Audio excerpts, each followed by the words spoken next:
Hey, Seth David here from the world famous Nerd Enterprises Incorporated, and this is going to be tip number 3 on bulletproof bookkeeping tips for real estate agents. Now, real quick, if you happen to catch this before September 18th, 2023, check the video's description for a link to sign up to be on my early bird waitlist so you'll be the first to know the minute I launch the agents module of my Bulletproof Bookkeeping with QuickBooks Online course, which will now be for both brokers and agents.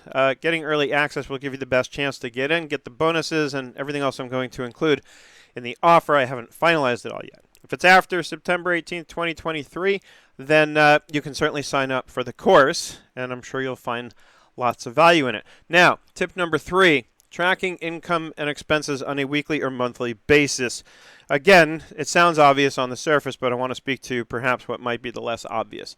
Now, I've had a lot of agents come in my door after I started putting some videos up on YouTube about how to do bookkeeping with QuickBooks Online for real estate agents, and every single one of them coming in my door, I shouldn't say every single one, most of them had like no books to speak of, or their books were so far behind that we had months, maybe even a full year to catch up on to start with. Don't do that. I mentioned in the previous tip that even if you use something like Google Sheets or Excel, just a spreadsheet to keep track of things, that's better than nothing, and at least gives us a cleaner starting point if we are going to go into accounting software. And this same tip will also apply when we talk about the accounting software, which is going to be next. But for now, without getting into the specific accounting software, whatever you're doing to track it, do it weekly, right? Do it weekly and then do a quick review monthly to make sure you've got everything you need. Grab your bank statements, your credit card statements. Make sure you've got them saved somewhere that you'll know where to access them when the time comes.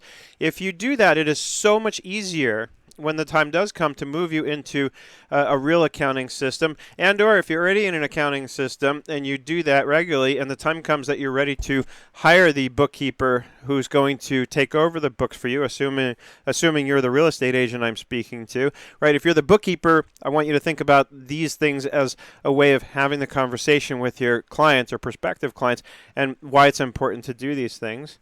Right? But bottom line, when that time comes where the agent and the bookkeeper are going to get together and the bookkeeper is going to do the work for the agent, if the agent has taken the time up till then to update things weekly as best they can, whatever rustic system you might be using, you're going to be so much further ahead, and it's going to cost you so much less to get everything cleaned up and caught up. So whatever you're using, track your income and expenses on a weekly and then a monthly review. Right? So track them on a weekly basis, update things weekly, then review things monthly to make sure that you have everything that you're supposed to so that when the time comes, you can turn it over to somebody and they'll have something really solid to work with in getting things really kind of cleaned up and polished up and into a system that you can trust.